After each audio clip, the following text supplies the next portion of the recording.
Hello, everyone, and welcome to That's My Opinion! My name is BaconBearzz, and that's my opinion. Thank you guys for stopping by today and watching. Don't forget that you can watch this on YouTube, or you can hear it anywhere that you listen to your podcasts. And also remember that whenever you interact with the podcast, like sharing or commenting, it really helps us out in our conquest for world domination. With that being said, we have Jen back again today, fan favorite. Today is going to be quite interesting. We're going to put a couple labels on it. Trigger warning, we are going to talk about some kind of dark stuff, so don't listen to this around the children's.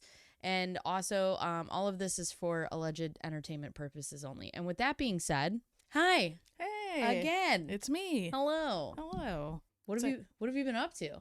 Just the usual. It's Groundhog Day every day.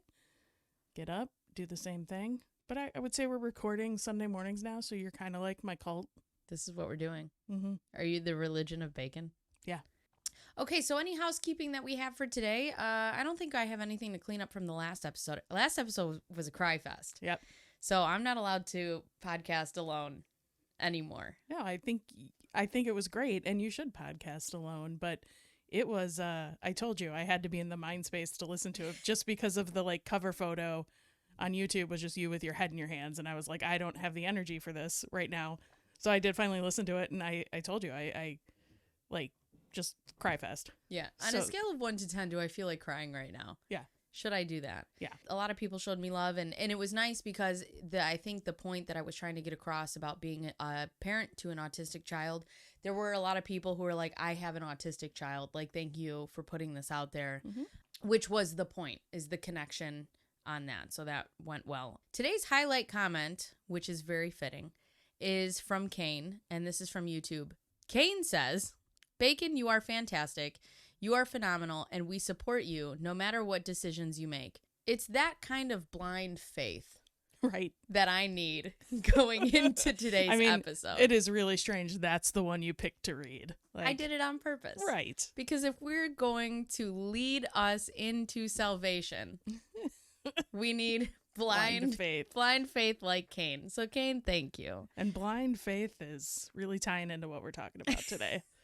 So we are talking about cults because I am. Why not? I don't want to say I'm fascinated because that I feel like that glorifies it, but I'm captivated. Like my brain doesn't wrap around late entry cults.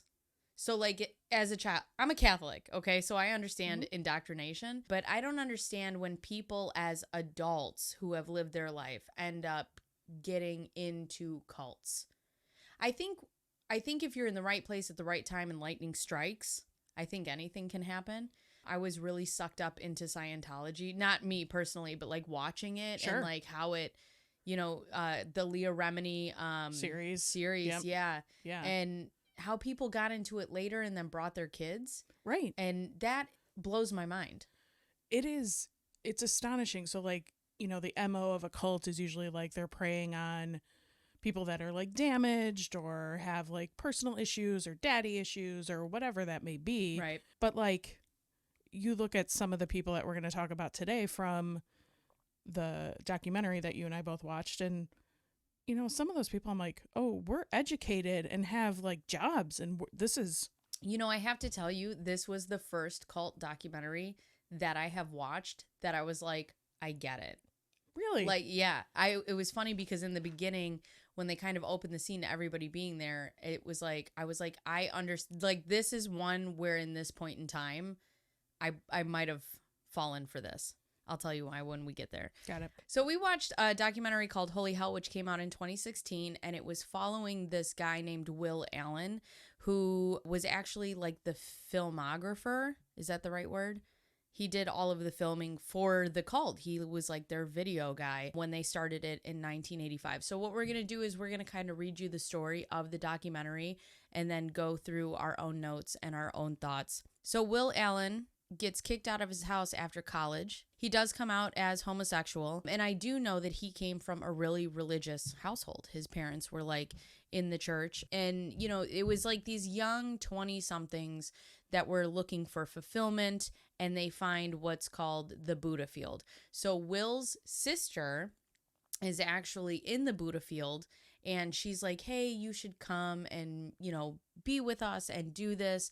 And they open it up to the scene of these just beautiful 20-somethings splashing around in water, like having this time of their lives. And, you know, just think about where you were in your 20s and you want to live wild and free, and you're in nature and you're looking for something to fill your soul. And the group was in West Hollywood, and they would sit and they would sing and they would have meetings, and they kind of described this just like group of individuals who were coming together, who were looking for this next level of like what they were supposed to be doing. And then they meet their leader, Michelle. Michelle. Some thoughts about Michelle. Let me set the scene. Yes, please. The scene is a small 5'2" tan gentleman with a golden bowl haircut, glistening. I mean, in those the were sun. frosted tips, right? Very like frosted. Justin Timberlake frosted tips. Yes. Yeah. In a blue Speedo, Mm-hmm. standing just in a Superman pose. This is Michelle. This is your leader. Your leader is Michelle. He was not your quintessential cult leader. You think of like an old kind of guru guy, right? Right, or like an old religious dude, or yeah, just somebody older and like white. Like, I don't think of this. It's always somebody tiny. White. Well, yeah. What was Jim Jones? He was white, right? Yeah. And fun fact, that Jim Jones Kool-Aid drinking incident happened the day I was born. You were the Kool-Aid baby. It was the Kool-Aid baby. But yeah, he didn't look like everybody else that you would. Well, I guess like neither did David Koresh either. But David Koresh was just like some white guy that was Waco, Texas. Yeah. So, you know, he was just some. Well, and then do you remember the one where they wore the Nikes and were covered with the purple blankets? That was Comet. Yeah, Heaven's Gate. Yes. Yeah. So old that white guy. Old white guy again. Yeah. Yeah. So I think there's like a running theme of just old white dudes. Yeah, thinking this they're guy, God. he's Hispanic of some sort. Yeah, I don't know if he's like Brazilian or. Right. He did like, have an accent. He was some sort of Latino culture. Mm-hmm. But yeah, I don't know what he was. Exactly what. Yeah. Yeah. But he was a playful, fun person, not your typical guru. And they all lived together in a group home situation. They ate healthy. They worked out. They didn't drink. They didn't have sex. They worked and paid rent. They all did different services inside of the group, helping others in need. And that included cleaning the house or laundry, or they would do like massages or therapy for people who were handicapped in some way. And it was just really about a community just thriving by people being helpful. Like no money was being exchanged. And they didn't drink and they didn't have sex because that would lower, you were in a lower mindset. Like you were trying to be your purest form. And that's important, especially about the sex part. It's important to remember that for the end of this. That was one of Michelle's biggest rules, was that if you wanted to get closer to God, you needed to be in like your purest form, which means no anything that could alter your brain state. Right. So Will is their filmmaker, and his intentions were to share Michelle's teachings. So originally he gets into the cult. He decides, or I shouldn't say the cult, but he gets into the Buddha field, and he gets into this group, and he decides that he wants to film what's happening inside of there and Michelle's teachings so that he can spread them to the world and that everybody could have the same thing that he has. So did he come in as strictly a filmmaker, then joined, or was he a member and then decided to film? Yes. The latter. So because he always had a passion for film, even when he was a child, like always just making films. Okay. And then he came into the group. And he's the narrator. Yes. Got it. He is the one narrating the movie. They would often make jokes that if it was a cult, at least it was a really good cult.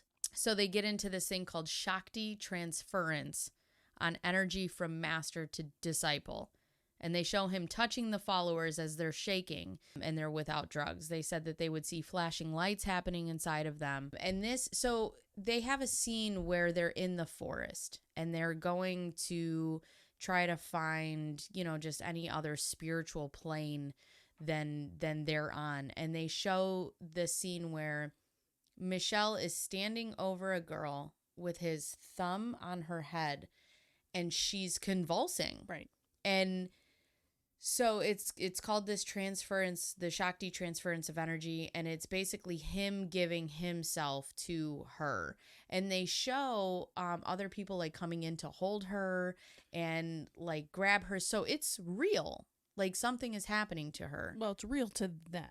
Right. Right. Like Something is happening. Something is happening to her. It's real to her. Right. And it's interesting to watch because they keep saying that no drugs or any alcohol is, because you would think, you're like, okay, if they're in the woods and they're on LSD or right. So that was my initial thought. One, I wasn't completely sure of the timeline of this.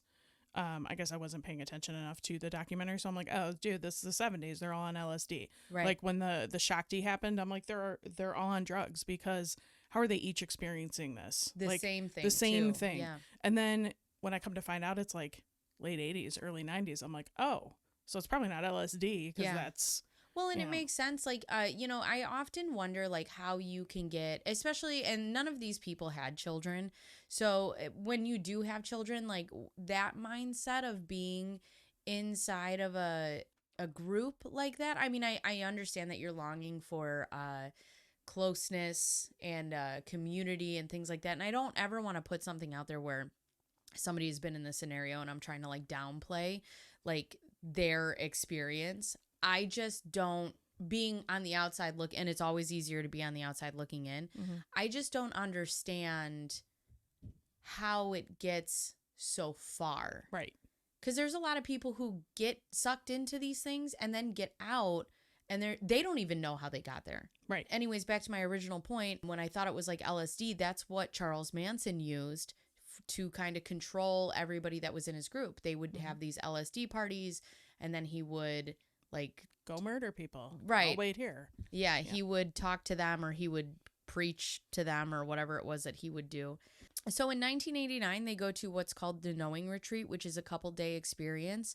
And basically, you would be out there and you would go through Michel. And he would give you what's called the Knowing, which I 100% thought was his dick. When I tell you... I also thought that. So we were sitting there. I was watching this with my husband and I was like, and then they show flashes of men walking out of the bushes crying. Right. And I'm like, oh my God. I mean, I'm not trying to laugh at that, but I'm like, is he fucking assaulting them back there? He's like, I'm going to give you the knowing. Right. Like, knowing it's these nuts. Right. Yeah. And it's like, I don't know what happened, but I guess you would go back there and he would do the transference thing. And but they didn't really show what else happened, but he also only, if he deemed you worthy, you would receive the knowing. It's not like you reached a certain level in this cult and he was like, it's time, let's go. It was, and one girl was pissed because he kept he's like, you're not ready. It was Will's sister. Okay. Yes. Yeah. You're not ready. You're not ready. Mm-hmm. And she was super jelly. Yeah. Yeah. Yeah, because he would deem other people and she was upset because she had been in this group for years. Right. And she did all her services and she helped, Michelle, and she did all of these things. And then she had said in the documentary, she's like, people are coming in and they've been here for a year maybe and they get the knowing. Like, I've done everything that you've asked me to do. And then he creepily stares into your eyes and he's like, sorry. On to the next. Speaking of creepy, he looks like, do you remember the beginning of Men in Black when Vincent D'Onofrio's character is wearing a skin suit? Yes. He said so much plastic surgery. Like, that's what he looks like. Edgar with a skin suit. Well, that's a little time jumping. That's a little fast forward. We're not at the plastic surgery yet, but. Right. But he initially had already, in the beginning of the documentary, it already looked like he had some. Yeah. Yeah. Like, straight up. Did they ever talk about how old he is? No. So he had a day set aside where they could ask about the direct experience of God. And he would tell them that not everyone was going to be able to receive it. and they desperately wanted the knowing. Like, that's what you came to the Buddha field for. You were working towards this enlightenment and this fulfillment. He would choose who receives it and who doesn't, and he would speak to them alone. He was the end all be all on who got it and who wasn't, or who didn't get it, because he was the only one who was like hand in hand with God. So he got to decide whether you got the knowing or not. So then he speaks to Will alone. He has a fight with God because Will was going to die, so he needed to follow his guidance. So this guy comes to Will and he says, listen, I talked to God. And I saved your life, bro. And I saved your life. Yeah. I saved your whole life. And the next day he would find out if he received the knowing. You will know God directly. And this is the way he's talking to him too. Maybe it's because I associate cult stuff with sexual stuff, but the way he's talking, like, you're going to know God, like, I thought he meant like he was God, and I just innately thought it was sexual, but it seems he's sexual. also super creepy where you would think that. Yeah. Very touchy. Yeah. Very. Well, and walking around in a Speedo. Always. Like, look at my body. He never had pants on. Like, super obsessed with bodies and good looks. And that's why they exercised all the time. That's why they ate well. He was really obsessed with that. Yeah. He wanted everybody to be in their prime. Yeah. Like their best prime. Which, again, leads you to like, oh, this is purely sex motivated. Right. That's what I thought it was. Yeah. So he tells him, you will know God directly, and they're seeing things and hearing things and feeling things. So when these people go in for the knowing and they get this transference of energy, and even Will said, because he felt it himself, these were real things that were happening and that they were experiencing. They saw lights and they heard voices and they felt things in their body that they couldn't explain, which to me sounds like drugs. Absolutely. So that's why I thought I was like waiting for that bomb to drop, and it never did. No. Which brings me to, where does your... Okay, so the reason that I'm obsessed with cult culture is because I would want to know, am I the type of person who would be susceptible to something like that? That's fascinating. I don't think you are. But just think about your life, okay? Yep. So you and your husband get divorced. You're down and out. How dare you? Oh, but you're down and out, right? You're looking for something. You find a community that really brings you in, lets you in. How far is too far? I mean, that's a scenario. I mean, obviously you don't know until you're in it, but I'd like to think like I got a pretty good head on my shoulders. Right. I don't think I'd be susceptible to it, but like this is, and again, my opinion, this brings me back to like most religions are cults. Yeah. You know, maybe not in the way. Well, and to be fair, both of us grew up very Catholic. Yeah. Very Catholic. And I mean, my kids went to Catholic elementary school. My son's in a Catholic high school. Like, but like, I definitely think like I look at the ritualistic nature of, let's say, Catholicism, because I really don't know much about other religions, but the ritualistic nature of it, like, really seems to me like, oh, I can see that on the outside people going, this is kind of culty. Yeah. You know? Well, and I want to say first and foremost, though, I have no problem with people finding themselves, with people getting closer to their spirituality, with people adventuring outside of themselves. I have a problem with people at any level, at any point, in any religion or any group or anything, capitalizing off the manipulation of others? Yeah, manipulation, but capitalizing off people's lowest points. Right. Because you find yourself in a church or you find yourself in a group at these moments when you need something, and they're like, tithe 10% of your check, or, right, you know, you need to have sex with this cult leader because you'll find God then. Right. I think it's the sex things in most cults where I'm like, yeah, you're not fucking me or my kids. Like, we're not going there. Well, I'm out. I mean, you bring up like money. So this cult, they were all living together doing chores, and, you know, no money really was going on. Like, but they for did them, have jobs outside of this house. which was strange to me, because when I think cult, it's like cut off completely from the world. Right. You only live on this compound. You do nothing. I mean, they had access to emails and their phones and had jobs. So they had their own money, but they also like had to pay him for therapy. And we'll get to that. But like, there was money exchanging hands. Yeah. There was money, but not a lot. No, not a ton. Because you're right. People do. They're like, hey, if you're going to be in this, it's kind of Scientology. If you're going to be in this, your children, you're going to sign up for the Sea Org.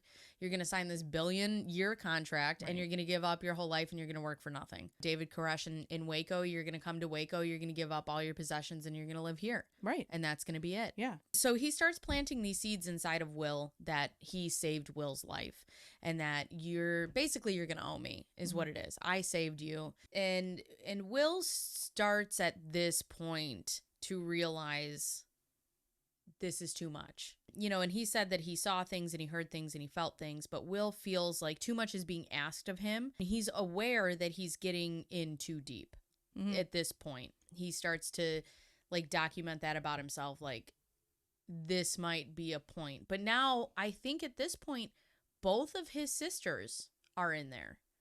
Yeah. And they have... Which his other sister is great. Yes. And she's hysterical. And they have also had the talk with their parents, we're leaving the family. Right. This is what we're doing now. Right. So, I was like, okay, now it's getting culty. They're cutting off their family, but... What do you call that? What do they call that? In Scientology, when you have to cut them off? I don't know. It's not disassociate. It's, there's a specific word for it, but there is something when you disconnect. Yeah. You disconnect from your family, you disconnect from this past life, and sometimes cults will be like, bring them with you, because if they want to be on this level with you, then cool. So in my 20s, especially somebody who didn't come from a great household, who was looking for a family, I think finding a group of people who were trying to better themselves and find fulfillment is where I feel like I could have gotten sucked up in this. Yeah, I think maybe you then, yes. You now, right. No. No, yeah. no, not now. I don't like to leave my house and talk to one person, let alone 12 people. But when they were all, there was just a moment where they were all living wild and free and naked in the lake. I'm like, that would have been me. I would have been. And I'm just thinking ew, naked, grossness. And body juices on the furniture and body just juices. Gross. Why are we walking around with no fucking clothes on? It's a cult. Oh, okay. Makes sense. Is that what it is? Makes sense. But yeah, so then they disassociate from their family. And the thing was, now looking at it as a mother, they interview Will's mother. Right. And his mother is like, we knew that this was not right, but we had to let them go. And I'm like, me and my husband had a conversation, and I was like, we might go in and you talk to the leader of the cult as I'm shoving my daughter in a car. Right. Leaving all of her belongings or my son's belongings and being like, we're fucking out of here. Yeah. Anything that requires you to pay them money or requires you to cut connections from people you love or forces you to disconnect from everything you knew is not okay. Right. And I think this is where this one kind of towed the line, because they still did have jobs. They still did have outside communication. Yeah, you still had a sense of power. Yeah, they talk about emails in one area. They still had, access to other people. Right. So I'm sure some of these people had folks in their lives that were like, what are you doing? Right. But it did specifically follow this, these three siblings. But their parents did seem very, Christian, conservative. Yeah. Very kind of uptight. Not that. Well, no, they wanted a strict household. Yeah. And they're like, peace out. We're going to go watch this tan guy just do some dances in a Speedo. And so Bill Burr does a joke, which is so funny about, Catholicism, and he was raised Catholic, and, he talks about Scientology and other religions and how weird it is. And then he goes, but if you look at me, I believe in a guy who walks on water and turns water into wine. And it's true, because if you look at Catholicism, it is super weird when you look at it as a whole. Yeah. And the things that we believe in. Right. I even told, I think it was in the episode with Lydia, I said, I still believe that Jesus was the Son of God. And is that because I was indoctrinated and somebody told me that I had to believe that? Or do I really believe that? And now at this age, I don't know. Well, I think I look at Judaism specifically and their Old Testament, and then that Jesus was man and he died. That was it. Mm-hmm. No magic rising out of the stone and whatever. But what's a story without a little magic? I know, but that's kind of where I'm at. And their whole philosophy is do good on earth and be good people. And I'm just that to me is awesome, because then you get to like a Catholic mass and you're like, we're going to kneel, sit, stand, kneel, sit, stand, kneel, sit, stand. Mm-hmm. And then we're going to watch this guy raise this cup and believe that it's turning into blood. Yeah. That's where you lost me. Again, raised Catholic, I think kind of begrudgingly. My dad was Irish Catholic, forced to go to mass. My mom was not religious, but I was baptized anyway, went to CCD, did all that stuff, but got married in a Catholic church. And I think it's just because it's what was expected of us. Yeah. Because my I got a husband lot is of as grief well. when my family found out that we weren't getting married in a Catholic From like church. the old school people, right? Yeah. So my family wouldn't I got married by a gay man. M. Night Shyamalan twist. twist. But it is, I think from and I'd like to look into the deep dive of like, I feel like religion, especially Catholicism, was so much stronger back in the day, like the early 1900s, 30s, 40s, whatever. Like, Well, it was kind of the law. right. That's what ruled like our behaviors. Right. So I'm like, and then you see in whatever era, like the big box churches popping up and the non-denominational and stuff like that. Like I would like to know, like, what was the factor where everything started kind of like splitting into not just different religions, but more like less religious driven.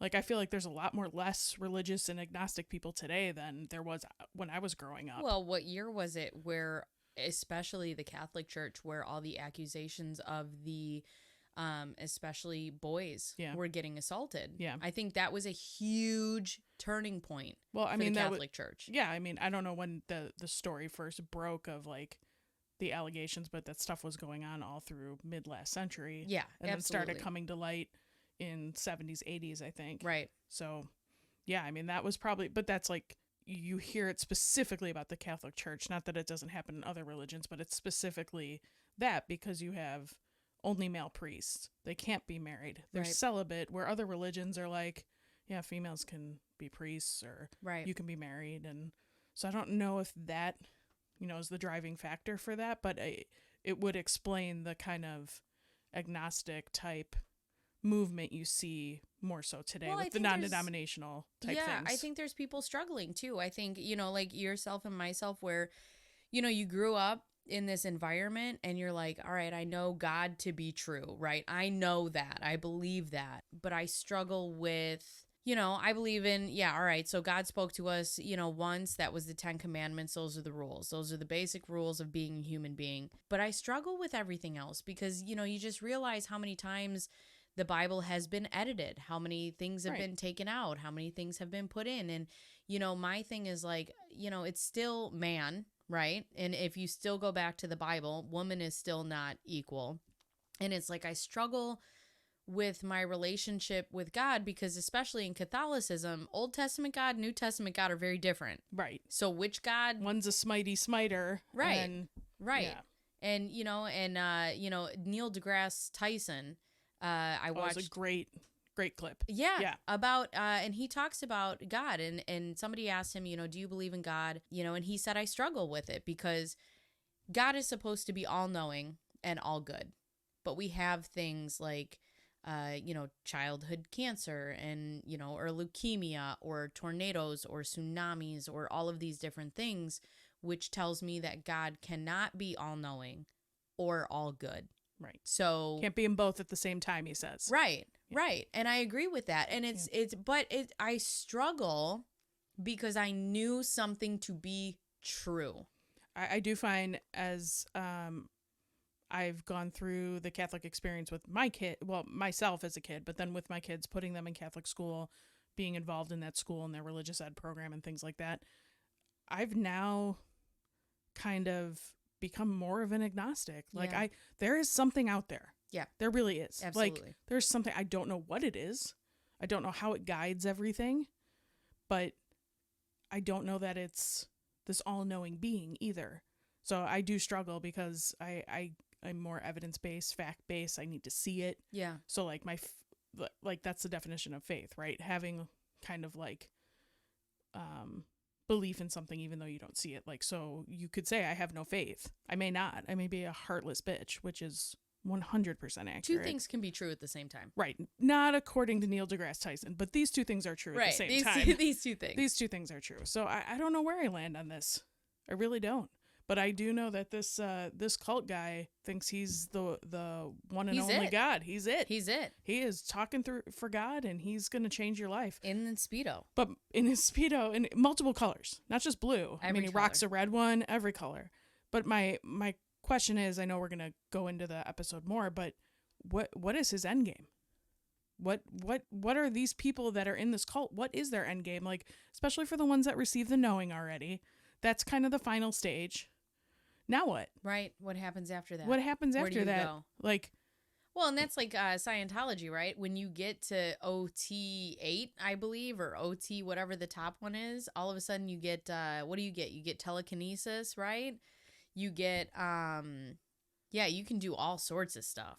Yeah. Once you get OT 8. I think John Travolta has that, and Tom Cruise. Amazing. They got it. Good for them. But I'm wondering, like, too, because Tom Cruise was kind of like the first dudes in, right? Like, he's kind of synonymous with Scientology. Yeah. Well, him he's and their Travolta. biggest face. Yeah. Right. But, like, he got involved when he was super young. Yeah. Like, right when he got out to Hollywood, I think. So you look at him and, like, his first, like, I think big movie was Outsiders. So, like, 1983, he jumps on the scene. He's young.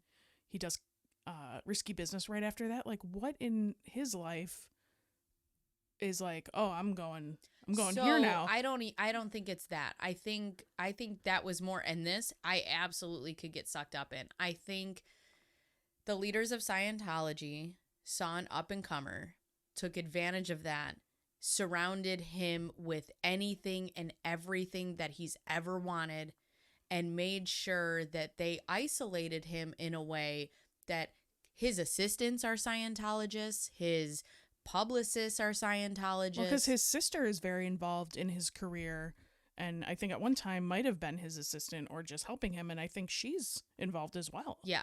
I think what that is he's a star, and they're going to give him whatever he wants. And that's a nice life to live, where you can snap your fingers and whatever you want appears. Yeah. So I don't know if that's more like he was looking for something, or he got in and they were like, oh, we really need to take care of this guy. Because John Travolta's the same way. They take care of all of his stuff. It's mind-boggling.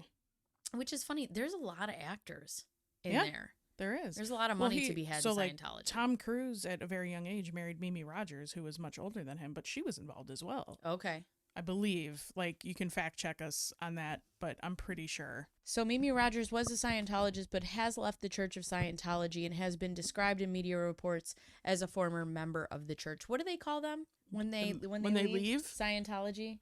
Oh, I don't know. There's a word for them. I mean, I feel like we have to do a Scientology episode then. Please. Like, although I fear that.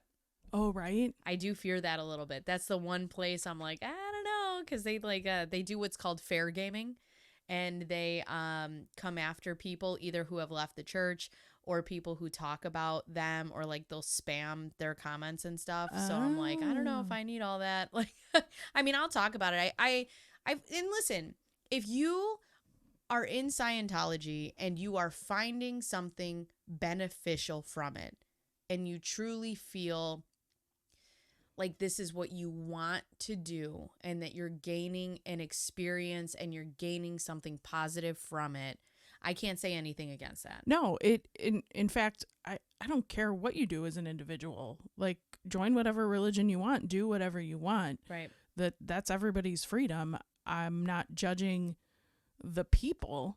I'm just looking at the infrastructure around it and how this has become a thing, or how this is happening. The thing that bothers me the most is you shouldn't have to pay to pray. That is what bothers me with any of these. And even if we go into not cults, if you go into like the mega church, nothing pisses me off more than a mega church. Right. I hate these guys. There is a great movie with Regina King and Sterling K. Brown out, possibly Netflix, and I forgot what it's called, but they run a mega church, and it turns out like they're going under, they're misusing funds, but it's a comedy. It's so good. Okay. And it really does turn a light on like, what goes on. And then similarly on HBO, The Righteous Gemstones. I don't know if you've seen that. I have seen that, and it's ridiculous. Yeah, with Danny McBride. And John Goodman. John Goodman, and they're, he's the head of the mega church, and the siblings are vying for attention, but the extravagance and the luxury around it. And yes, you're right. The pay to pray is kind of... That bothers me. But you can, like, the thing can be said too, you pray anywhere. You don't have to go into a mega church. Well, and it's funny because they want you to tithe, and they want to have these jets, and they want to wear these Dolce & Gabbana suits, and they want to drive Rolls Royces. And the thing is there is a passage in Matthew that Jesus says to a rich man who's trying to buy his way into heaven. And he says to him, it is easier for a camel to pass through the eye of a needle than it is for a rich man to pass through the gates of heaven. And that to me is so... You preach the Bible. Did you skip that verse? Well, it seems that some opportunists really just pick which parts work for them, right? We see that everywhere, whether it's mega churches or politics or things like that. You just piecemeal what works for you. Yeah. Which is, again, another episode and super annoying. Yeah. I can't stand people who capitalize off of other people's either pain or, when they're down and they're out. And I can't, that's why I get so... Back to what we were talking about originally, because we digress. So Will feels like too much is being asked of him, and he's starting to get aware that he's in too deep, and Michelle pulls Will in to do service for him directly. So I wonder if maybe Michelle feels it at the time. You're actually saying it wrong. It's Michelle. With 3 E's. Right. Michelle. 12 L's. 12. So he pulls him in to do service directly for him, which was a huge privilege in the group. And that's a huge privilege in any of these groups. Right. He had he chose people to make food for him. He chose people to be his personal masseurs, his dressers, Ballet. Things like that. Oh my gosh. At 17 minutes into the film, you see a man who's been put in charge of his fruit salads. Oh my God. And he is making elaborate fruit salads. I will put pictures of this in my social medias. He made the Last Supper out of like grapes. Right. It was insane. He took that honor and privilege so seriously, and then he said he saw somebody dump all the fruit into a blender and make a smoothie, and he was devastated. It's not funny because he so cried. Funny. He did. And I'm like, this poor baby. He worked 8 hours on this like Last Supper fruit platter, and somebody's just like, fuck it. Smoothie. And then I was like, you can't blend all that up in a smoothie. He had things with hard peels and citrus. Poor baby. Poor blender. If you're watching on YouTube, I'll put a picture up here in the middle of some of these. Can we use the photos? I think we can use the photos. Do we have to call the cock and get permission? The peacock? The peacock. No, I think we can use the photos. I don't, because I can find those on Google. Yeah. I don't think I can use like video. Got it. So he becomes his... like right-hand man, basically. Right. And then we get into the... So now now the pieces start to fall away. Right. We find out that he was an actor. Michelle. We're talking about Michelle. Michelle was an actor. Was an actor and a dancer. And the thing that he brought Will in to do is Will started massaging him and doing adjustments. There's a lot about adjustments and like body adjustments in this group. Again, he looks like he's in a skin suit. I think they had to put him back into like this weird covering. They put a 6'4" man in a 5'2" suit. Right. So what you'll see over time when you watch this documentary is he starts out little by little, but he's getting plastic surgery. Again, with what money? Right, because he didn't work. I mean, they must have been paying him. There has to be something about this. We'll get to that too, but he does offer. So the other thing, he is a hypnotherapist. So people would go to him, they would get their hypnotherapies, and then they would have to pay you. So you were required to go weekly, and then you would have to pay $50. So, I mean, if you have, I'm not even going to attempt simple math on this podcast. Odd plus odd is even. Ever again. But I mean, if you got 50 people and they're paying $50 a week, however, for however long, that's quite a bit of money. You're right. So, have you ever been hypnotized? No, and I won't. No. So I struggle with, because okay, so we were actually talking about, I've never done drugs, so What? I've only been high once. I've smoked marijuana within the last 6 months. Okay, so you've done drugs. One drug. Okay. One drugs, please. Yeah, one drugs. I would like one drugs. One drugs. Do you have change? Thank you. I will not count it. I will put it directly in my pocket. I will run away. So I actually, which is an experience, I have tried marijuana in like a vape because my anxiety is so bad. Mm-hmm. But it only comes up every once in a while. So I'm like, all right, I'm going to try it and see how it goes. The first time I did it, it was perfect. Not a thought in my head, not a feeling in my body. I just laid there. I was able to go to sleep. It was beautiful. That's pretty great. Second time I got too cocky. I took too much. Was way too high. I would like to never be on that ride ever again. That was the wildest shit. And I already have anxiety. So like, yeah, you reach a point where there's a sweet spot where you have to hit where it relaxes you or you become overly anxious. Yeah. So I went there and it was bad. I had to like sit and like breathe through it for like 45 minutes. It was not great. So I can tell you that story at another time. But we were just listening to a video about people who have experiences on ayahuasca. Okay. And I'm like, if I was ballsy enough, I think that would be cool to like visit a different realm of spirituality by being able to let yourself go through an ayahuasca experience. The problem with that is I would have to trust the right person to guide me through that journey. Well, yeah, and you'd have to have like your husband there, not ayahuasca'd up, just observing. Well, and that's the thing is like, I just think sometimes when you get into a certain brain space or like hypnosis, I don't want to let anybody in there. Like that makes me nervous. Right. Have you done it? No. Okay. No, and not because I haven't had the opportunity. I just never like seek it out. Now, Kev's uncle, my husband's uncle, had I think he was hypnotized to like quit smoking. Yeah. And it worked. But not everybody's susceptible to hypnosis. Is he a chicken every time you clap? No, God, that'd be great, right? Like whatever his release word is, he just falls asleep. And sleep. And sleep. But it's interesting, the people that are susceptible to it, what can be done during it. But yeah. A lot of people have told me like do those guided meditations on YouTube. And I'm like, I'm sure that's great. But I don't want to get down a rabbit hole of like weird meditations while I'm sleeping on YouTube while you're like unlocked. You already have weird dreams. Yeah, I don't need all that. They start showing that Michel is a huge ballet buff.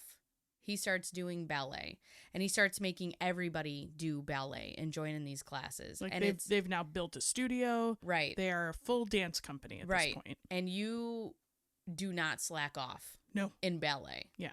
He is very strict. This is where they start really honing in on that you abstain from sex. And he was really hard on Will, that Will abstains from sex.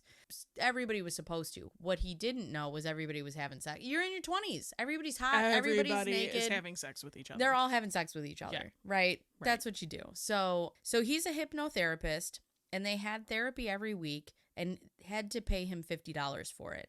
And these were called cleansings. So you would go in and you would get your therapy and you would go under hypnosis and you would tell him all your deepest, darkest secrets and you would pay for it. Right. So somebody could hold on to that information. And then they all got new names. Which is indicative of cult culture. I think they go in and kind of like cleanse their previous lives and get new names. Right. So the reason for this, though, too, was because they needed to move past their old trauma. Okay. And one of the ways to do that was to get their new names. So Will and his sisters then go home and they detach from their family. And they tell their family, their mom and their dad, like, we want you to call us by these new names, which God bless these parents. Because the parents are like, okay, like, that's just what we call you now. And I would be like, no, you're staying home. Like, I mean, I guess you can't control somebody when they're 26 years old, but I'd be like, are you sure? You sure you want to do this? Like, I eat a lot of protein, so I'm always going to be bigger than my kids and stronger. So yeah, 26, I can still restrain. Sure. We can still do that. So now we start getting into the deep kind of dark and sad stuff. This is where Michelle starts slowly abusing his power. This is where it gets and culty. Well, this is where we see it, but we also don't know how long it's been going on. Right. Yeah. But when you look at it though too, even in the progression of this documentary, it's like, okay, they're having fun, now they're living in this house, now they're becoming servants essentially. Now they're doing massages, now they're all doing these group activities like ballet, and now Michelle is really starting to make and enforce rules. We can't have sex with anybody. There was a woman talking about not being able to go home to see her dad when he was passing. Right. And that was a really sad scene. She comes on and she's crying and her dad is dying and Michelle's like, no, you can't go. Mm-hmm. And you can tell she just really regrets that moment. Yeah. Because you have to give up one thing for another. So now he starts really isolating them more from so outside, yes. right, than before. And how much time has passed now? Do we know? So now we're in 1991. Okay. So we started in 1985. Now we're in 1991. Okay, so 15 years later, he's starting to tighten the grip. Yes. Okay. But 1991 is where it all starts to fall apart. There was a man named Kenny. Oh, Kenny. Oh, Kenny. And Kenny was not a member of the Buddha field. And he was in love with a model who was in the group. And he wasn't able to get to her. And he wanted to talk to her, and he was obsessed with her, almost stalking her in a way. And then he couldn't get to her. So he started going after the group and Michelle. So they called the Cult Awareness Network to try to tear this group down. Michelle starts getting paranoid. He's like, I got to get out of here. So he's like, me and Will, we're out of here. We'll come back and get everybody else. But for right now, we have to leave. Right. Because the Cult Awareness Group starts to look into things. They start contacting the families. Like, they start to infiltrate this group and in any way that they can. There's now attention on them, whereas they've been under the radar completely for the last 15 years. So we find out at this point that his name is not Michelle. Not Michelle. Not Michelle. It's the best name ever, guys. His name is actually Jaime Gomez. Okay. You're right. Yep. So the guy's name is Jaime Gomez, not Michelle. Not Michelle. We find out that he's a fraud. He also has another pseudonym, Aloha Yoga Kula. Oh. Yeah. So this man used to be Jaime Gomez. He changed his name to Michelle for the cult. But what we find out at this time is that this man is an out-of-work actor. Right. And his claim to fame was that he had approximately 1 second in Rosemary's Baby. Yep. Where it was like the very end before the credits, I think. Somebody's walking through a hallway and he turns and that's it. Stare straight at camera. Right. And that's it. Yeah, breaks the fourth wall. Right. 1 second of filming. 1 second. Oh, so one of his disciples buys him a house? What? He talks one of his disciples into buying him a house in Austin, Texas. Yes. And then he changes his name to Andreas. Yes. Andres. But he gets so paranoid that he now moves from West Hollywood to Austin, Texas. Just him and Will and maybe a couple other people, but he's got to get out of there because there's too much heat now. From the cult network. Right, from the cult network. So then he gets down there. Yeah. And they settle. And then he calls everyone that he left behind to come where he is. So, which is also another like kind of pivotal moment for me because I'm like, okay, these people are waiting. He just leaves. He's like, I'm your leader, but I gotta go. Peace out. Right. Like it's getting too hot and heavy, but I'm going to leave you behind. So you would think that some people would be like, I'm out.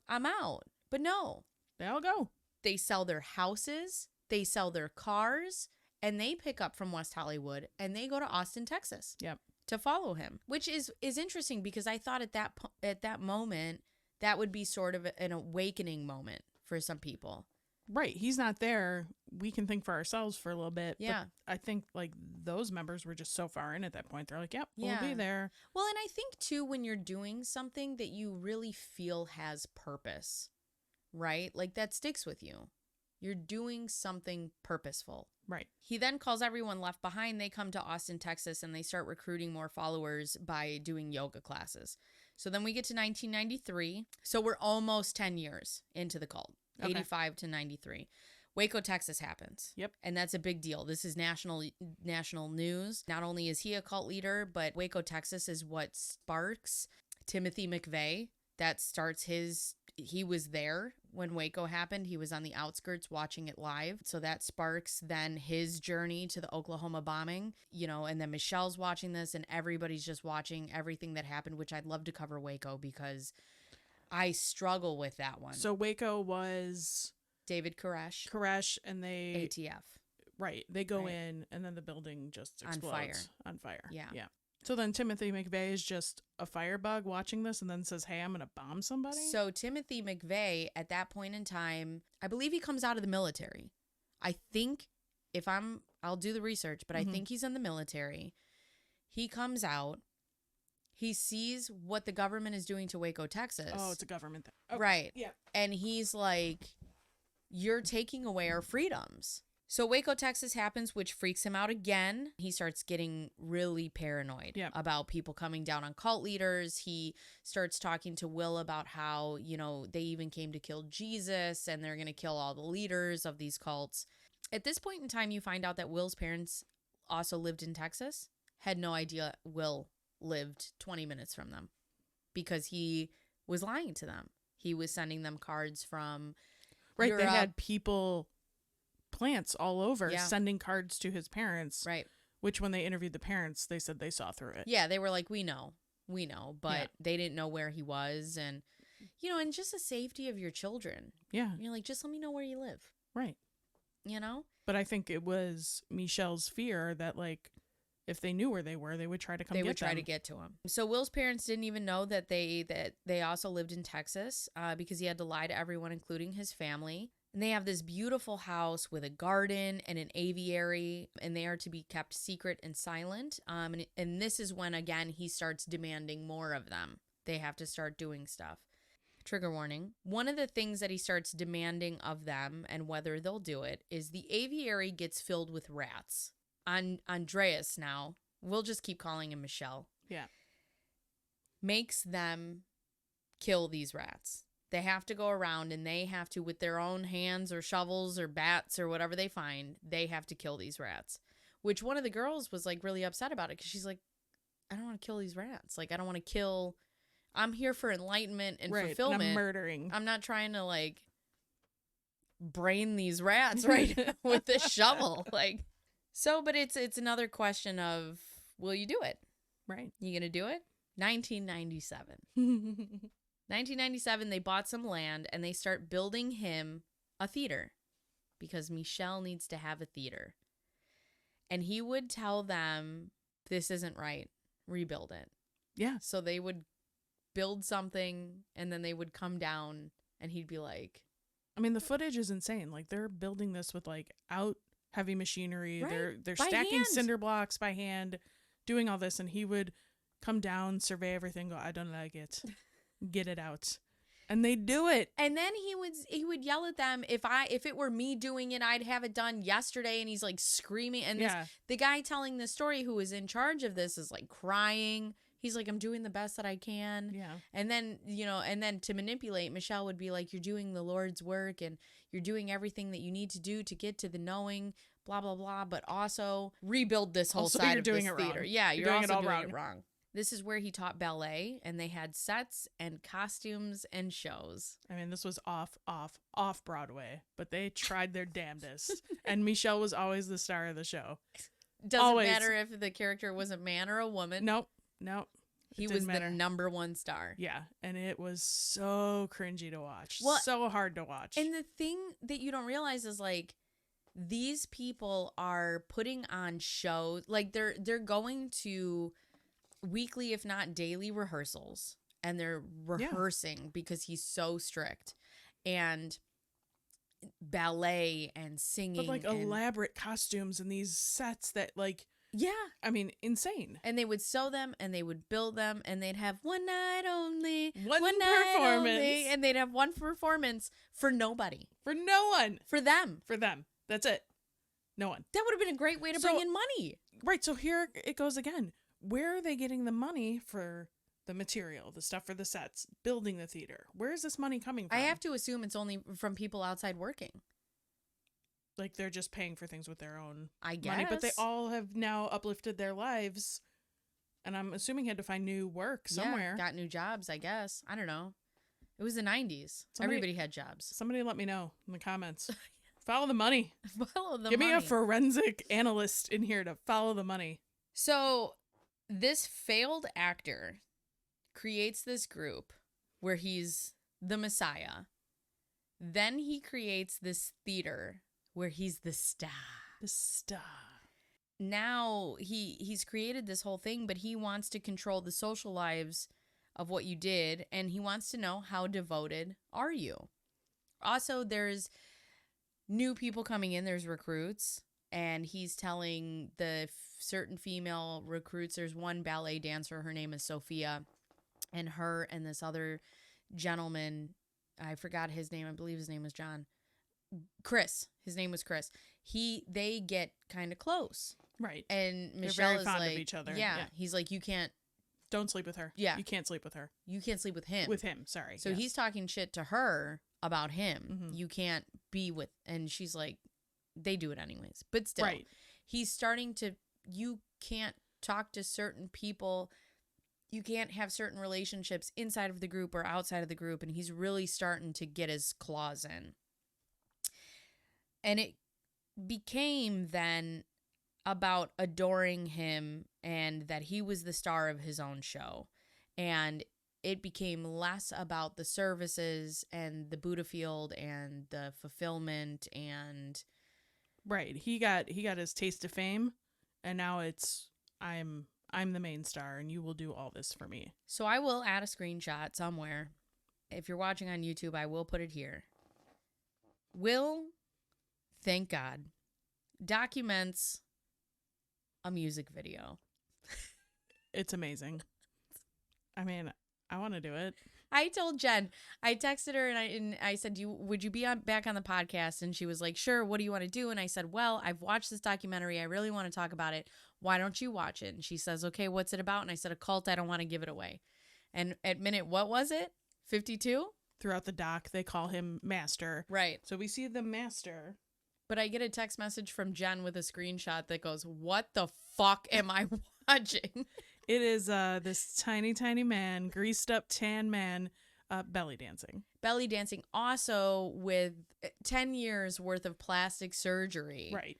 Past what he was doing. So, and the other thing, so he's getting all this plastic surgery. He's obsessed with the way he looks. He's the star of his own show. He's the star of this cult. But the not funny thing, the weirdest thing, he would make people get plastic surgery so he could see how it would look on them First. Yeah, they're like medieval like food tasters. Taste this. If you die, I won't eat it. Like, so I know that I'm not poisoned. Right. Go have some cheek implants. I want to see how it looks on you. Oh, that's me. And then maybe I'll get it. Yeah. And he does over time starts to look like a completely Terrible. different person. Yeah. Like unrecognizable. He goes from Michelle to Gollum is what quickly. So, it becomes about adoring him. They make the music videos where, again, he's the star. He didn't want anyone, again, he's pressing and pressing and pressing. Nobody can have a normal sex life because that's going to lower your mental state. It was bad for your spiritual development. Well, and like you said, some of the members at this point are seeing that the change from a group about enlightenment and finding yourself to now, we're performing plays and we're doing this thing where at 57 minutes, a member even says, some of the benefits outweigh the craziness. Yeah. So they're starting to see this change. Yeah. And that's the thing. There was one really witty, I got to start writing down their names, but it was the woman with the curly hair. Yes. And she's really witty and she's really funny. And she seems to have a good sense of humor about this whole thing. And then when she starts crying, like it broke my heart because she really believed in what she was doing. And she trusted him to bring her to wherever it is that she needed to be. You couldn't be in the group if you weren't what he would have considered a starlet. You couldn't be overweight. The men had to be fit. The women had to be all done up with makeup and hot as he was getting plastic surgery. Well, and because you were being cast. Yeah. You were being cast for a show. Right. At some point. So we get to some real sad stuff here. Trigger warning. A follower becomes pregnant. And he makes her get an abortion because she couldn't be in a group if she had a baby. There was no place for babies. Right. He basically put it on her. You have this baby, you're out. Right. We don't do children in this group. Yep. There's line. child labor laws. They can't act. They can't act. Unless they're the Olsen twins, they cannot be in this group. So he tells her, you have to terminate this pregnancy or you're going to get kicked out of the group, which she does. And in her confessional or her interview, she talks a lot about how she regrets that decision. She didn't want to do that. And then she falls in love with someone in the group. She becomes pregnant again. And she's like, this is perfect. We're both in the group together. Right. And we're in love and we're having this baby. And Michel comes to her and he says, both of you will be kicked out of the group if you don't terminate this pregnancy. So she had to get a second termination. And I don't want to hear somebody in the comments who's like, she didn't have to do. You have to realize like the mindset. Dude, they're brainwashed. They're in it. Right. But I mean, this is your home. This is your livelihood. This is your love. This is your connection. This is your whole being. You know, I don't know what I would do in that scenario. Right. You came home and I'm pregnant. Well, have an abortion or you have to leave your family. Right. You're gone. That's it. What do you do? She was in a position where she had to make a decision that at that point was going to affect the rest of her life. Well, and you also have 15 years or so of this person being your advisor, your mentor, your leader. Yeah. Like you're going to do what they say. Right. So it was very difficult to watch. I mean, I really was like crying for her and just it was hard to watch. So if this is something you're sensitive to, maybe not watch the documentary or that part at least. She was really upset. And, you know, the fact that she thought she could do it. Well, and the thing that I hate about this, too, is, of course, it's left up to her or else he's kicked out of the group. Not like he also participated in this thing. I mean, that's the thing, you know, like most cults, if you leave, you're demonized. Yeah, you're done. You're the devil, you're a prostitute, you're whatever. You're the worst type of person, because that's what they told somebody, I think it was Will's sister, they told the group that she was a prostitute after she left and and that if you left, you would die within a year. And then they would talk smack about people who did leave and how they're just living their worst lives. Right, they're on drugs and they're, when in fact they're recovering and they're getting better and they're you know, entering society again. So we get to 2005 and people are noticing the changes. The collective of the group is starting to notice, hey, we're doing Jesus Christ Superstar. Right. And instead of finding Jesus. Right. This is not what we signed up for. Oh, and they're making short films. Yeah. 2006, there is an email that, now this is trigger warning for the rest of this because we're going to get into some heavy stuff. But 2006, there is an email sent out. Somebody left the group and sends an email to everyone else in the group. To everyone. So again, the communication still that's allowed with the outside world is mind-boggling to me, because you think now he would want to control that. Yeah. So I don't know where his priorities are really, but like I think Colton, I think you're cut off completely. No cell phones, nothing. No TVs. Yeah. So everybody in the group gets an email from a member that has left, and it says So there's accusations that Andreas or Michel is forcing the young male disciples to have sex with him, whether they are homosexual or heterosexual.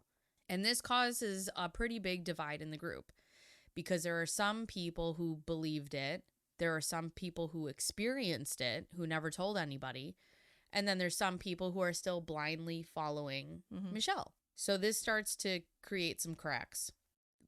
I believe it was Chris, who is a heterosexual male, which, let me tell you, the strength it takes the strength it takes for any victim to come forward and talk about their experience is insane to me. Yeah.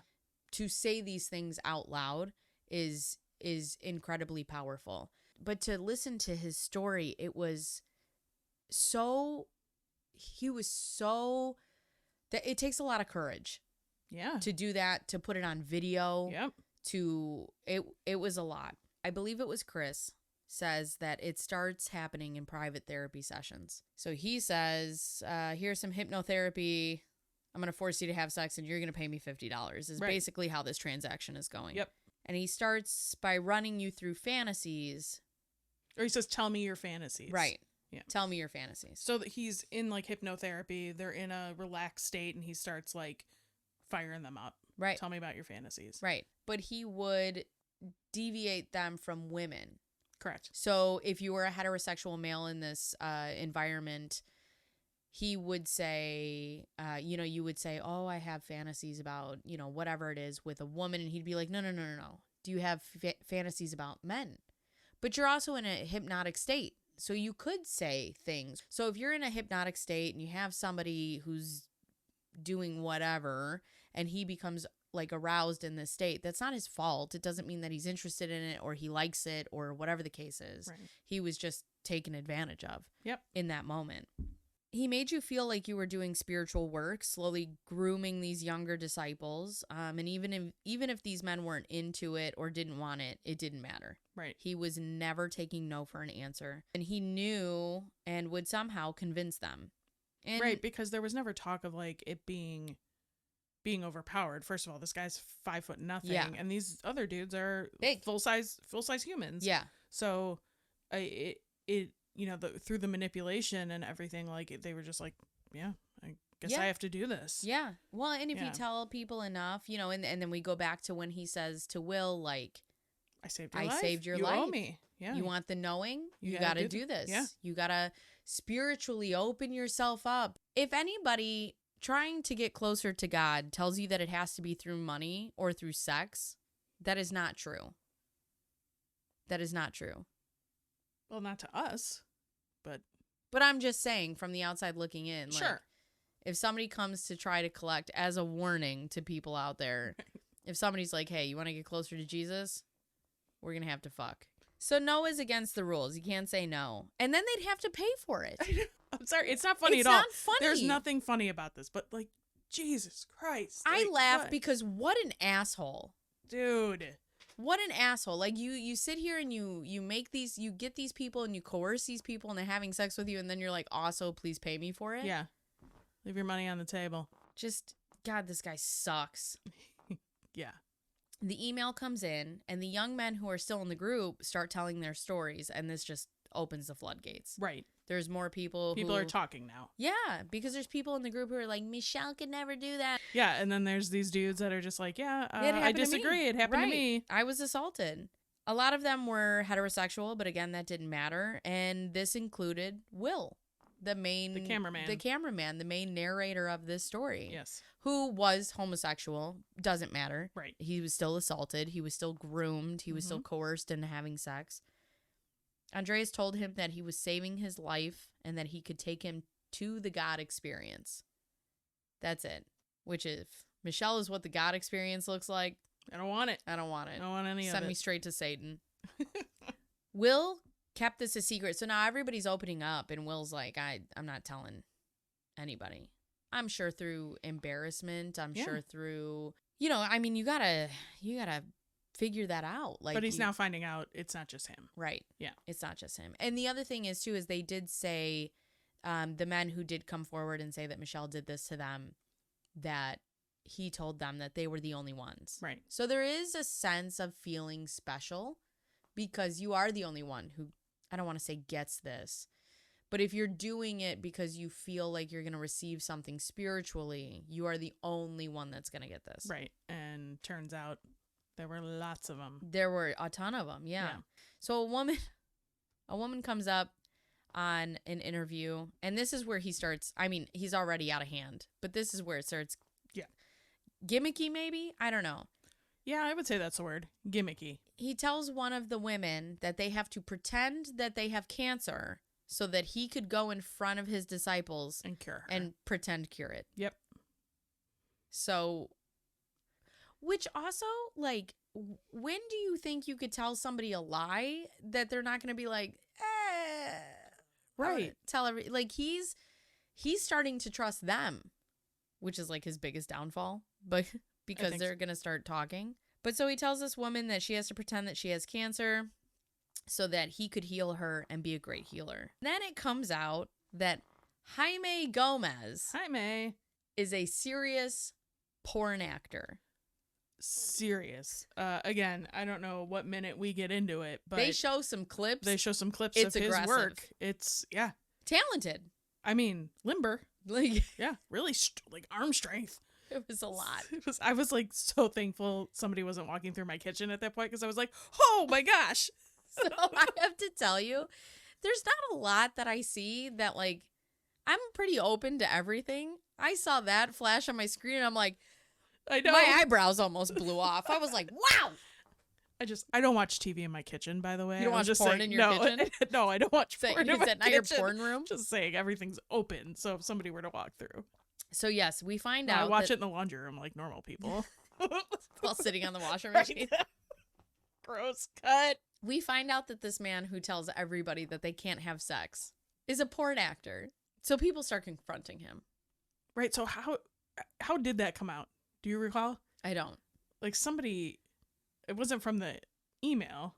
I don't know. They might have started just like looking into him. Right. I think. Okay. I don't remember. So like we said in the documentary, like there are some parts where you're like, how did that happen? Like how did they find out? There's several kind of unanswered. Yeah. There's weird like points. left open ties. Yeah. So people start confronting him. Naturally, he denies it. Not him. Oh, it's him. It wasn't me. It wasn't me. You're on video. Right. That's right. your face. You're not Shaggy. Right. Like, come on. People are telling him that they're going to leave, and he starts backpedaling. And Will wanted to leave but felt an obligation to Michelle. And they're summoned to this house. And Michelle leaves a video message. Video message. So he makes Will film this video message that he has for all of his disciples. And first of all, it's completely incoherent. Yeah. You have no idea what he's talking about. None. You're waiting for him to say an apology at that moment. Like, I'm sorry, or you guys found this out, or whatever. But you have no idea what he's talking about. No, I mean, we're not talking about someone who has any sort of stable state of mind. So I still feel like at the end, especially with this message at the end, like he still thinks like he's the end all be all. Right. Yeah, there's no remorse or anything. Like you're not. Yeah. No. No, he doesn't care. And the reason that I say it's incoherent is because I was waiting for him to address any of the allegations. Nothing. He doesn't even bring that up. No. He doesn't even deny it in the video. He ends it with like 9 words. You know what those were? What? I am in you. May all beings wake up. I fucking hate this guy. So, and then there's a wide shot of them watching it. Some people, I believe, left at some point, didn't they? They left during it because they're like, what is this? So he ends it with those words after 22 years. This is 2007 now. Right. And they show like a wide shot of the compound and the people still watching. And the people still watching are wide-eyed, open-mouthed. Yeah. They're like, what is happening? And they said it is so creepy. Yeah. And it is. It's just a shot of him in the camera. Tight in the face. Yeah, right in the face. Yeah. And I'm not sure he blinks. No, I don't think he can anymore, right? That's also yes. Yeah. I mean, not as a joke. He has gotten a ton of plastic surgery. But there are points at the video where he's like looking at you and like the transference. And I think he sleeps with his eyes open. Like also while standing up. It's bizarre. Like the way he looks at you. It's creepy. Yeah, it is definitely creepy. So people start leaving because people are pissed. And they're like, we're getting out of here. So then he starts scrambling again. And he's like, all right, it's been 17 years. It's time for another knowing session. Yep. So he takes everybody out to the woods. He's like, you're going to get the full experience of God. Everybody gets the knowing now. Everyone gets it. You're all worthy. You get the knowing and you get the knowing. Yeah. It's the Oprah of knowings. So yeah, it's 17 years later. He's desperate to keep followers at this point. And he asked a girl if she knew anyone. Oh, it's his sister. It's Will's sister. Yes. He asks her if she knows anyone who could kill the people who are trying to take him out. Yes. Yeah, he's now trying to hire a hit. Maybe I would if you gave me the fucking knowing 17 years ago. Yeah, remember when I asked for that when I was your first member? Remember? Not now, bitch. But he asked her, he's like, because he's becoming so paranoid and things are falling apart. And he asks her too, including the person who wrote the email. Mm-hmm. He's like, we need to, Yeah. they got to go. They got to go. That's it. And then some members said that if he didn't stop this, they were going to press charges, which is one of my questions for the last of it. We're getting to the end here. Yeah, thanks for sticking with it. Yeah. It's been a long one. This is our first documentary type where we're talking about it. So whatever, just have fun. Go along for the ride. Drive in your car, okay? I mean, watch it while you're listening. Yeah. Not us, the Holy Hell. Yeah. Yeah. Watch Holy Hell while you're listening to this. While you're listening to this. So now he gets super paranoid. He's like, they go to the knowing and nothing happens. Right. It's just like everybody gets, the full experience of God. But then he relocates to Hawaii. He disappears again. And after 22 years of being in this cult, Will leaves. Finally leaves. 2007. Yeah. That's it. He doesn't tell Michelle. No, he just goes. He doesn't tell anybody in the group. He just leaves. 2007, Austin, Texas. These people had nothing when it was over. They had no future plans. They had no fulfillment. They had no houses. They had nothing. Nothing. That was it. He left them. Took off and... That was it. Yep. Will goes back to his family and he's trying to mend those relationships with his family. I know that one of his sisters has left. I don't know if his other sister left, the older one that originally brought him into the group. I'm not sure if she had left yet. I don't know. She was in for a really long time. She was. His face at this point, 5 years later, is so distorted from plastic surgery. And now he has another group. Right. So he has another fresh group in Hawaii. There are a couple of members who stuck with him. That left Austin and went to Hawaii? That left from West Hollywood. Originally. So the OG group, there's people still with him at this point. He has over 100 followers. And he's now changed his name to Reiji, which means God King. Yep. The clip that they show of this group, and not the group members, but him, it's just so interesting to me. They're all walking down like a city street, and I believe they're entering a Starbucks. Yeah. It's just such a But they're funny... not. But they're not. Like, he walked in like a circle to like this office building foyer and then just turned around. It's like they were just trying to get B-roll footage but didn't know how to do it. Right. So it was just them awkwardly following him around a couple like suburban streets. It was very bizarre. Yeah. It was very bizarre. And if you're an onlooker watching this, like, because it was like a little downtown area, you would never know, but it was like... You would just be like, oh, there's a lot of people 10 going people, into maybe. that building. Yeah. But there was like 30 people just kind of... Ooh, what are we doing? Right, walking around. And they're all dressed normal. Like, yeah, no, well, I had made some notes on that because what struck me at that point was they were dressed in just regular street clothing where when, again, I went into this not knowing much about cults at all, but like the typical cult attire to me is like flowy dresses and wreaths in my hair and, stuff like that. So it was like, you wouldn't know. Yeah. Right. There's a lot that's different is the out and about and there's almost a sense of like normalcy to it. Yeah. A little bit aside from all the other culty shit, but right. So this every once in a while I get anxiety from watching a video.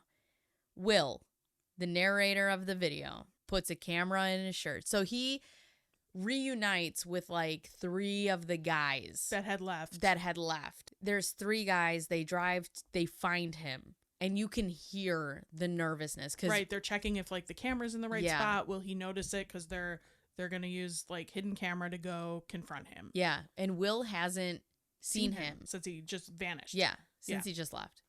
So Michelle, how we will refer to him as, is on the beach with his followers. Right.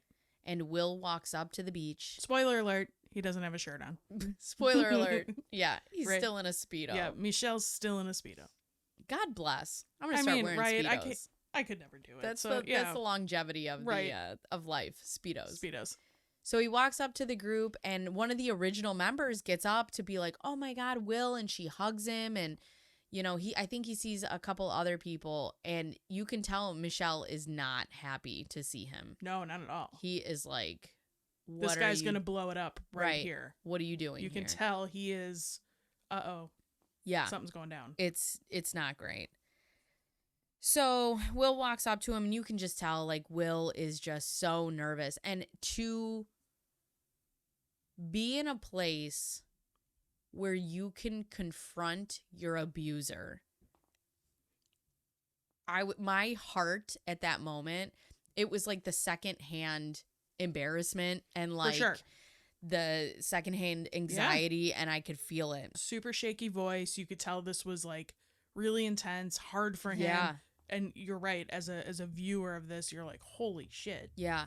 And he asks him, do you have disciples? And he denies it. He says, oh, these people, they just come and go. Yeah.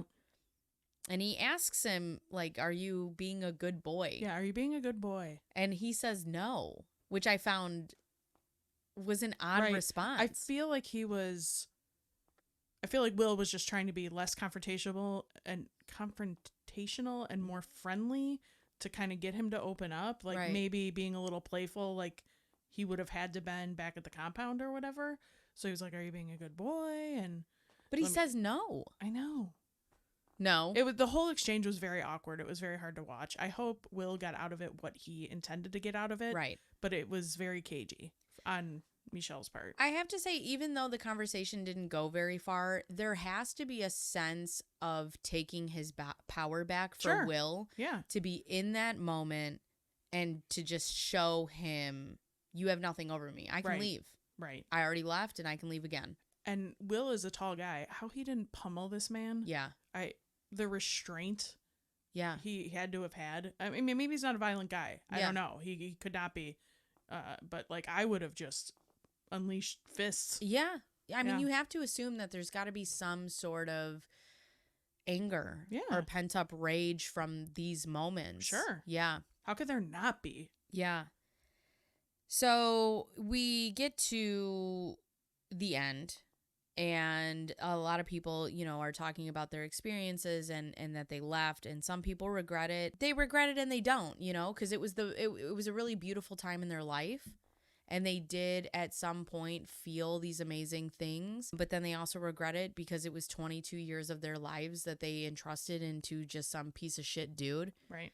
Who took advantage of them. It's incredibly sad. There's so much lost time, you know, but there's also so many beautiful experiences that they have. Now, with releasing something like this, my first question was, where's the statute of limitations? Right. On assault. Mm-hmm. And if you get enough people who could come after him, like what? Legally. Yeah. Yeah, legally. Although I feel like because of who Jaime, you know, because of who Michelle is, I feel like this is the justice.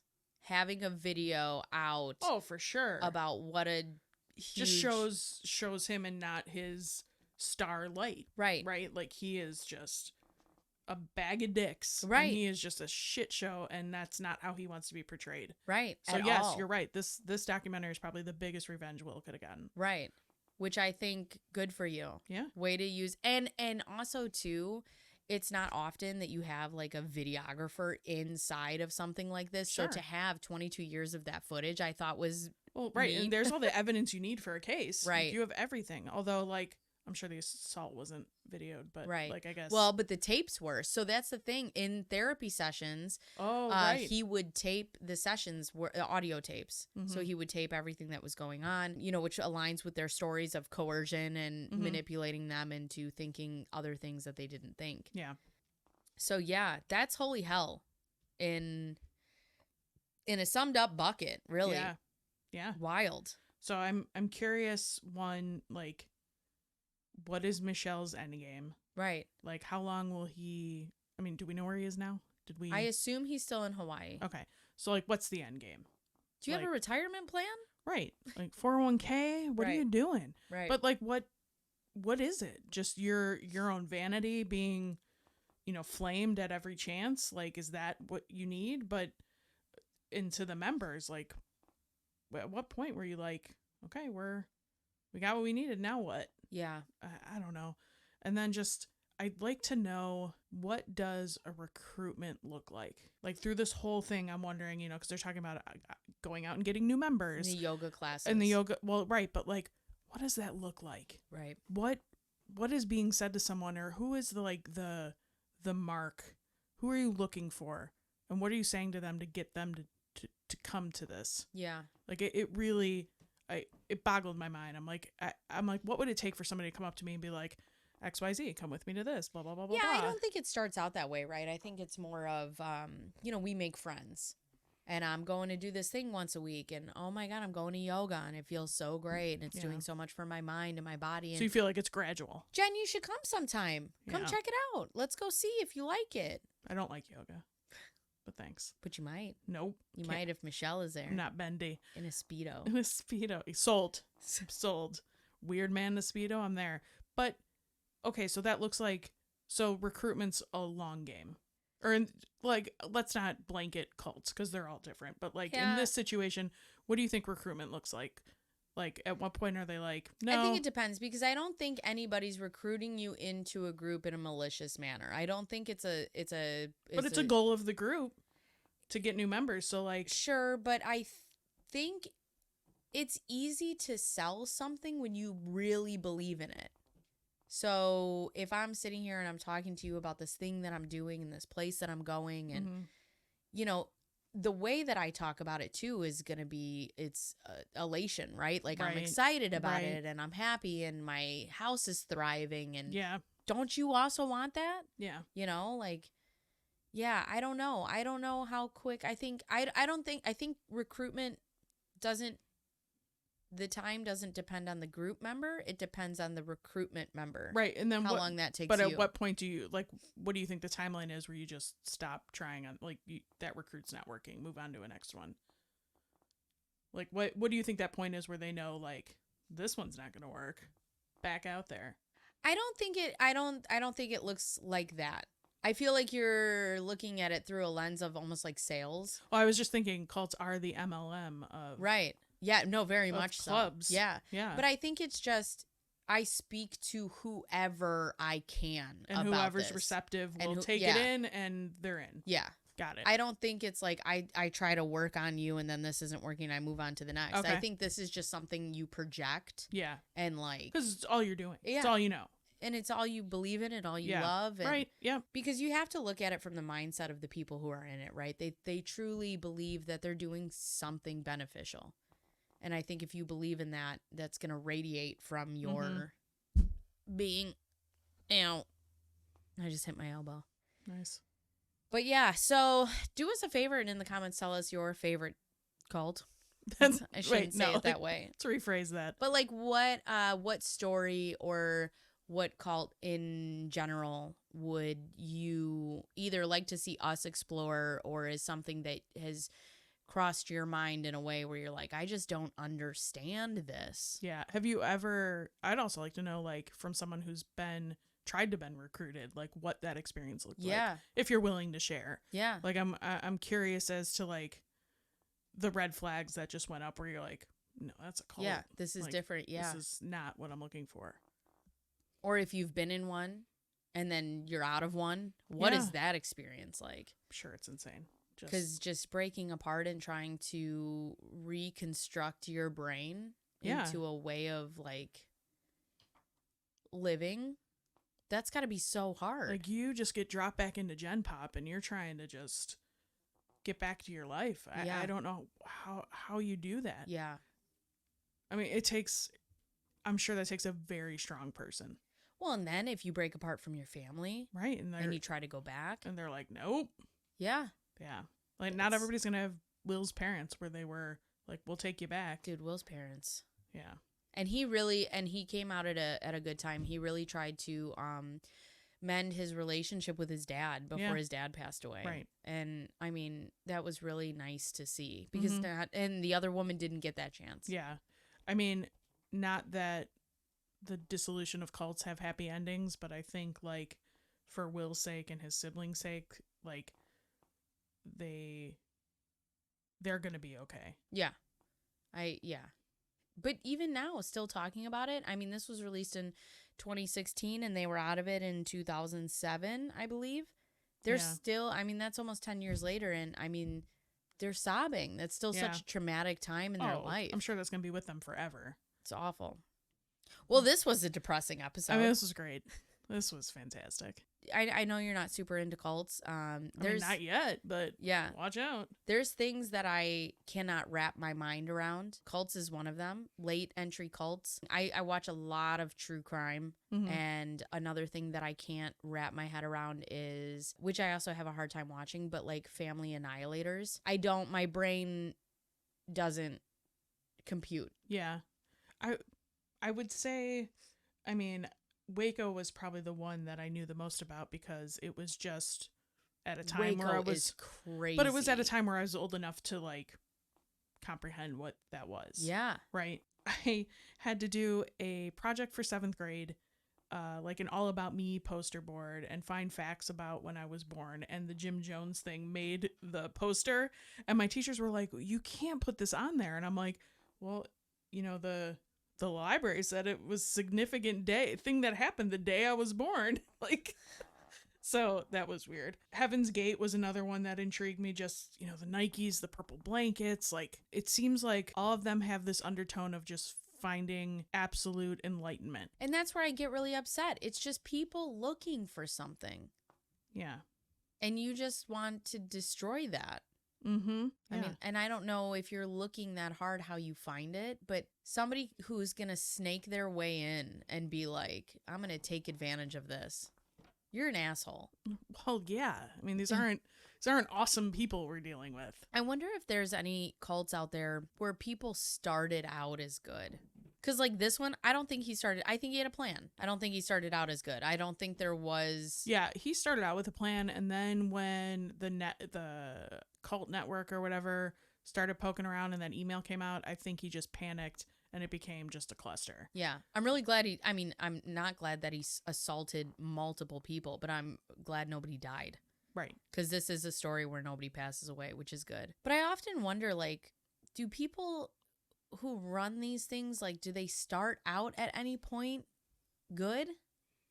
I don't know. Like, is it trauma that makes them start this? Is it, like, do we know? I don't know we know Michel was an out-of-work actor, and vanity seems to be his crutch and things like that. But, like, I don't know anything about Koresh. I don't know anything about the... Well, I know David Koresh at the end thought he was the second coming of Jesus.